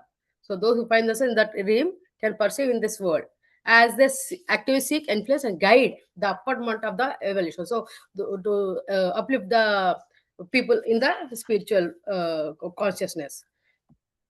Excursion into the dream, and then and okay, I would come for those who sought the guidance of the one they knew as Devani, as I had promised. For a promise must given must become a promise fulfilled. So as how Devani helped, how Soma helped, so we will come and go. Many seek what they call moksha, but what is it that they truly seek? What we call moksha is not the end of the journey, for the journey has no end. I would like to pause. So moksha means it is not end. It is like to be there. Like it is simply freeing from all karmic compulsion, so that any return to earth life is voluntary and is purely in service to others, not for any personal attainment. For the personal has become the universal, it is not for the fulfillment of desire and aspiration, for they have ceased to be. It is not to change patterns of thinking and behavior or old habits, for those habits have been dissolved. The ego and all past personalities have been disowned, and in that disowning, what is left is pure awareness, and the offering of that awareness to help others realize their divine nature, the blissful state of pure being, unimaginable to the human mind. So here, when we attain moksha, means actually the consciousness bliss, Paramatma, it is always there. It is not. It is not. It is beyond space and time. But when there is some work to be done on the earth, and there are some karmic compulsions. So when there are some karmas to when we have to face that karma, we have to dissolve that karma, we come. And then when once you attain the moksha, when you are in eternal bliss, when you know that you are everywhere, then there is no need to go back to the earth. You only if in is that like how Sachi, she was a daughter in one life and sister in one life and mother in one life. Why? Because there were unresolved issues. That was the karmas. So to resolve that karmas, they were taking births. But when you have no karmas, when you have attained bliss, there is no need to come back to earth. But you can come when to guide, to help the people who are struggling in the spiritual field, who want to know the knowledge, like who am I, like so they guide them. So they come for a volunteering purpose. That is the thing, and they don't come for their own purpose. And because see, it is not to change patterns of thinking of or hold habits or anything. The ego and all past personalities have been disowned. So now they don't have the ego, I, you, I am great, nothing, because they see everything as one thing. So in actually they also say that this Paramatma bliss, it is a state of being. And they say no form, no this thing, but only a state of being. We take a form to do some work. Based on that, oh, I have to take this form, like how Dashavasaras, because to kill the demons, to kill Ravana, Paramatma has to come as a form as Rama and Sita, because there was one that karma to be done to remove, because Ravana is bothering all the people, and he took away Sita Mata. So to do that work, that eternal bliss, Paramatma takes a form and come and resolve the issue. So, okay, I think I'm going beyond time. So, there is no passing away, my child. There is only a moving from one room to another, and then, okay, did I read the last one? The ego and all past personalities have been disowned, and in that disowning, what is left is pure awareness, and the offering of that awareness to help others realize their divine nature, the blissful state of pure being, unimaginable to the human mind. So, like to help others, those who are struggling to know their who am I, their awareness. So, in this bliss, we just go for the purpose of serving society. There is no passing away. So it's not this body will go, but the eternal bliss is there. So it is like how they are saying that how we move from one room to other and come back. So but for the great ones, they are everywhere all at once. It only takes an open eye to see them, and your eye has been opened.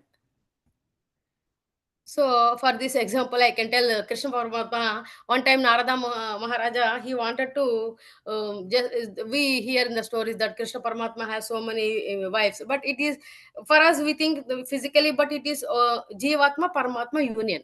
So, Narada Maharaja, he wanted to just go to one home and see, he wanted to tell that, oh, see, Krishna is with her in that home.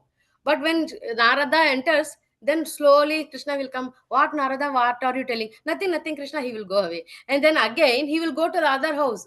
So saying that, I saw Krishna in her home. He's there. Oh, then again Krishna will come. What are you telling, Narada? Then so he is going all the places he is seeing. So this is what great people's like. For example, because we heard the stories, so Krishna is he can materialize everywhere. So, so great people, they can do. And here, so the what Mata in the last they were telling, there is no passing uh, yeah, there is no passing away, my child. There is only a moving from one room to another. So sometimes they even tell that this body is like a rented house for us, God gave. So he will give some time limit. So in this time, you do good or bad, again the karma will come. So don't make any karma, so that you attain me. You will join. You will be inside me, or else you come back. So for the and this is what, and how we know, because your eye is open means you understood the blocks or the illusions or the all mayas are gone. uh, Thank you, master. You want to tell anything or go? No, no, no, no. I know you have to leave, but you made it. There are Whether so many. you want to drink, whether we go in speed train, fast train, or anything, the one thing is it is all that love, and we understood, and so it was really a blissful state to listen to everyone. So you want to say anything, Sunitha? Just to, or you're good?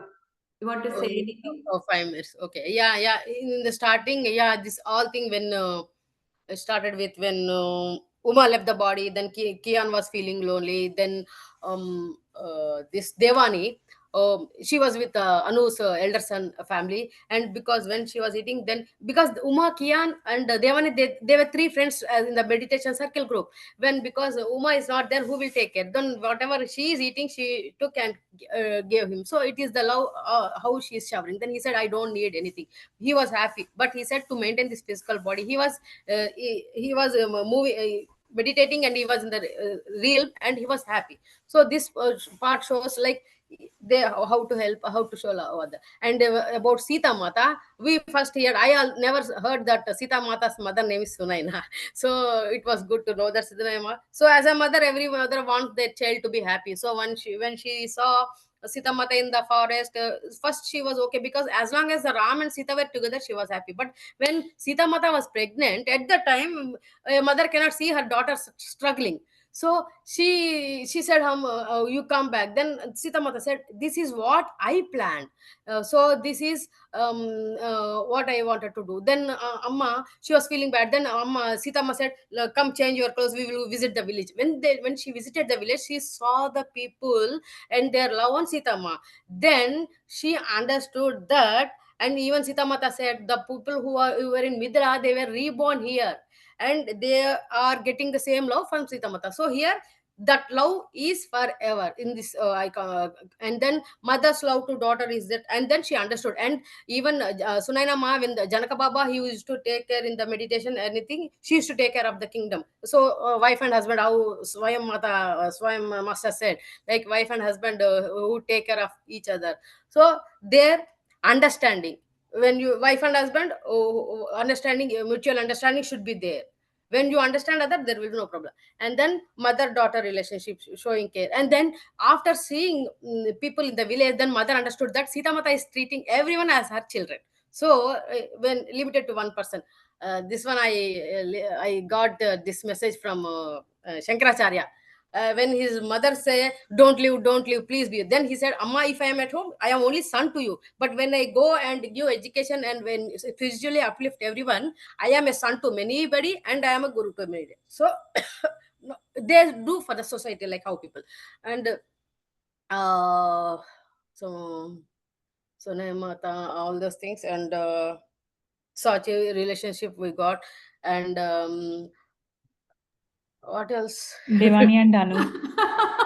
Yeah, Devani and our main important topic, because a guru know who is spiritually uplifted, they know when they are going. So before they go, they want to give the knowledge to everybody. Same thing like Mata gave to Soma gave to Devani, and Devani, when because in everything they said it, during my last visit, last miss, before they go, give good to others, so they uplift their lives.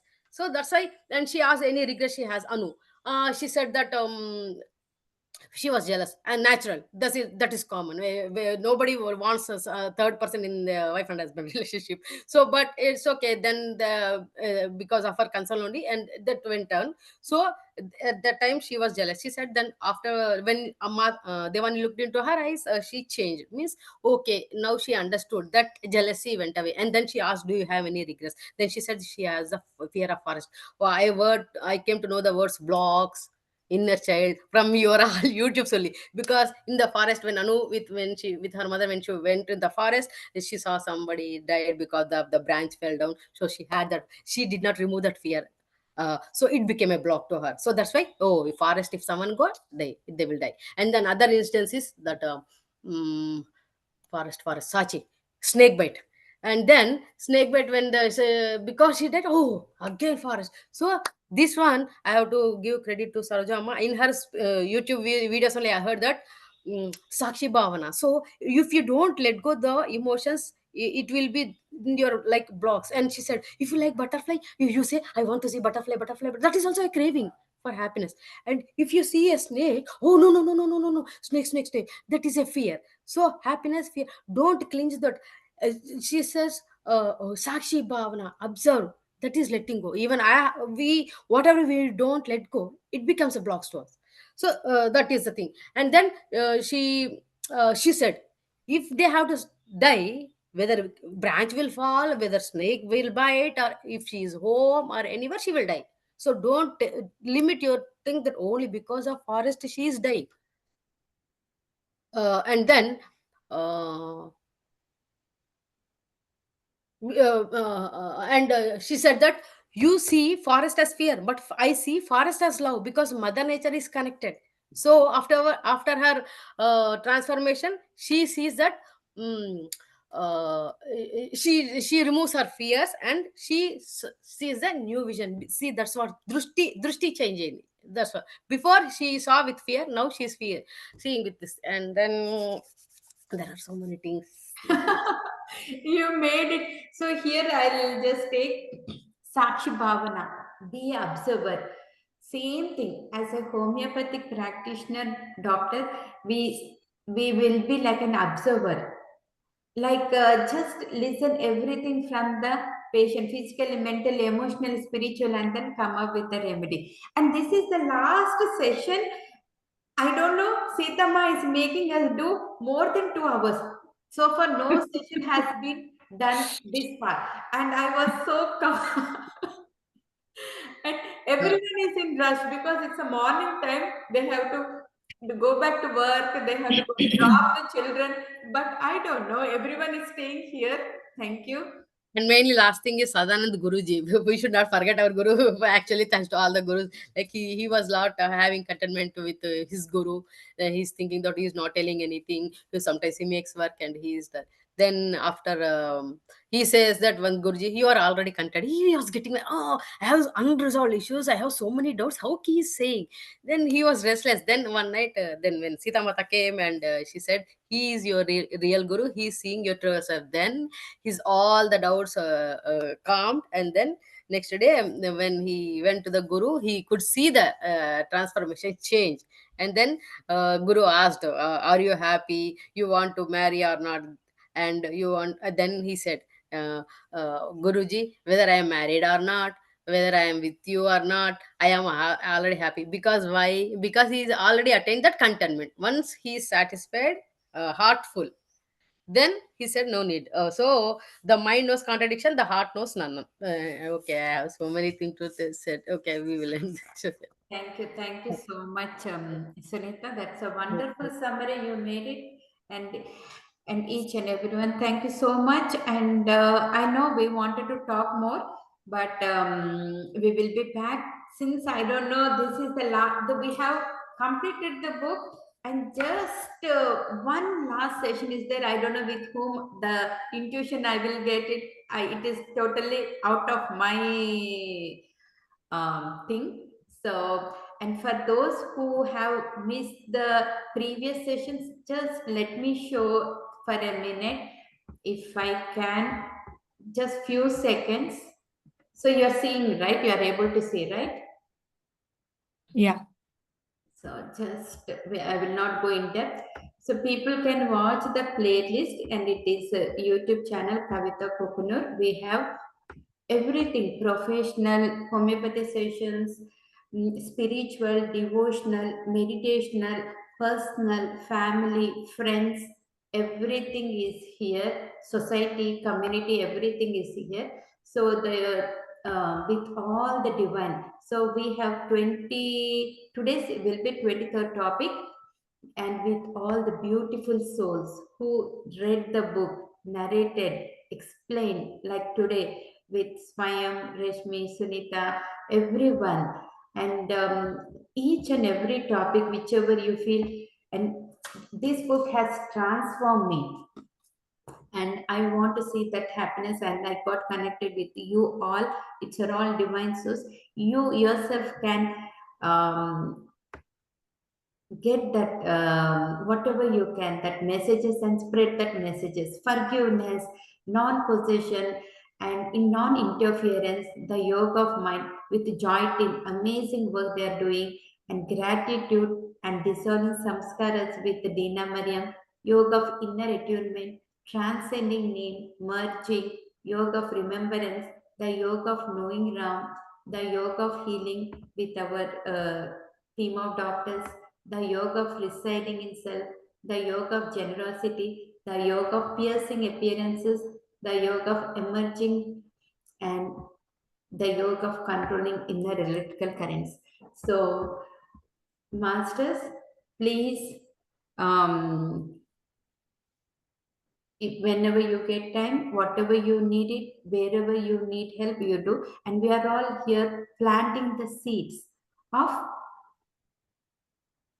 to know the Sri Ram and Sitama and the Dharmas, everything, and sharing the love. And next session will be on Sunday with the PMC director, Mr. Anand, Pyramid Master Anand Kumar.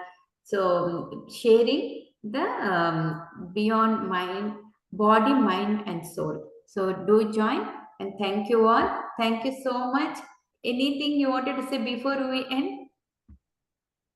Thank you so much, Kavitha Garu, for having me here and inviting me again for this beautiful book club session, Sita's Yoga. Totally enjoyed it. Thank you. And I think Rashmi is in at work. Thank you. Yeah, I joined the work, so can't turn off Yes. the camera. Yeah, but thank you so much, Kavitha ji. Really enjoyed it. You Yeah, have beautiful. yeah. Yeah, Really, thank you. beautiful. Like, yeah, thank you. If this book comes to you, listens to you, means you need to have a message or you share a message.